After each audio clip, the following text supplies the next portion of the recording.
Matured sir ಹೇಳಿ.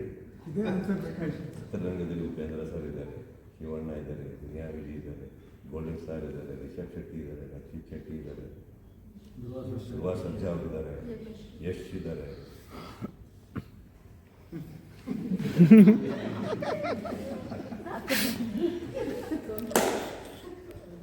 ಒಂದು ಗಂಟೆ ಮಾತ್ರ ಟಾಂಗ್ ಹಿಂಗಂತದ್ದು. ಈಗ ಆ ದೇವಸ್ಥಾನಕ್ಕೆ ಹೋಗಿ ಕೇಳಬೇಕು. ಮತ್ತೆ ಪೈರಸಿಗಳಿಲ್ಲ.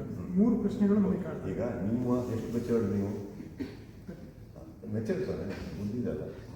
ಪ್ರತಿ ಕಡೆ ಕೂತಾನೆ 45 ಹೋಗ್ತೀವಿ. ತಮ್ಮ ಅಂತೀವಿ. ಶಿವಣ್ಣನ ಬಗ್ಗೆ ಯಾವತ್ತೂ ಯಾರೋ ಅವ್ರಿಗೆ ಕನ್ನಡದ ಬಗ್ಗೆ ಮಾತಾಡಿದ ಕರ್ನಾಟಕದಲ್ಲಿ ಬೆಂಕಿ ಹತ್ಕೊಂಡು ಅವ್ರನ್ನ ಎಳಿಬೇಕಾದ್ರೆ ರಿಪಬ್ಲಿಕ್ ಟಿವಿಯಲ್ಲಿ ಕೂತ್ಕೊಂಡು ನಾನು ಮಾತಾಡ್ತೀನಿ. ಶಿವಣ್ಣನ ಬಗ್ಗೆ, ಪಾಟೀಲ್ ಬಗ್ಗೆ ಮಾತಾಡ್ತೀನಿ, ಅರ್ಜುನ್ ಬಗ್ಗೆ ಮಾತಾಡ್ತೀನಿ. ದಯವಿಟ್ಟು ಶಿವನ್ಗೆ ಅವ್ರು ಕೇಳಿ, ಸುದೀಪ್ ಅವ್ರು ನಿಮ್ಗೆ ಆಡಬೇಕಂತ ಅವ್ರು ನಂಗೆ ಕೊಡ್ತಾರೆ. ಓಕೆ, ಇನ್ನೊಬ್ಬರು ವಿಚಾರಕ್ಕೆ ಬರ್ತೀನಿ. ಹೆಸರು ತಗೊಂಡ ಓಕೆ, ಚಿತ್ರರಂಗದ ಬೇರೆ ಕಲಾವಿದರೇ ಇಲ್ಲ, ಅವ್ರು ಯಾರು ಯಾಕೆ ಅಂದಿಲ್ಲ ಅವ್ರಿಗೆ ಹೇಳಿದ್ರು ಅಂತ